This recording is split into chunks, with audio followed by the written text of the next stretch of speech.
I first fell in love with art maybe second grade. My parents were gifting me a lot of art kits. You know those art kits that have like the color pencils, the markers, the painting. They gifted me those every year for my birthday, and I just like kind of kept drawing. I didn't use crayons when I first started. I used pencils, mainly black and white. For me, in order to depict black skin, it was more of shading. Also figuring out how light hits our skin. Light hits black skin in such a beautiful way that's different than other skin tones.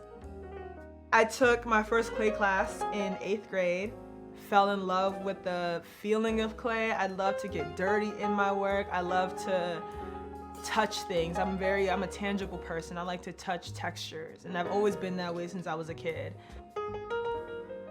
During my time in high school, a lot of sculptures in museums didn't look like me, and I didn't really like that. So I decided to make work that looked like my family.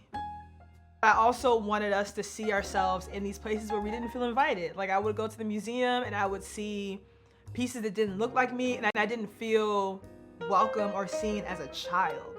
Now when I create sculpture work and kids resonate with it, that's such a treat to me, because it's like you're seeing yourself in spaces where they didn't make the space for us. One time I showed work at the Walters Museum in Baltimore, and I was showing it in the Renaissance section of the museum.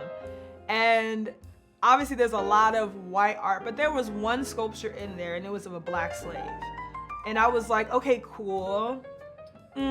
Now the curator was like, okay, yeah, we're gonna try to like dismantle all this. She's actually a white woman. She's like, we're gonna dismantle all this. I wanna have your grill sculpture in this room. I feel like that would challenge the artwork around it. And I was like, love that. Let's do it, let's do it. And I got so many photos from teachers, parents with their children next to this big grill sculpture, right?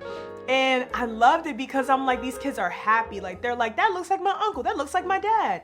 The familiarity is such a beautiful thing to witness, right? Because essentially I do make the work for myself, but I also want us to feel seen in it as well.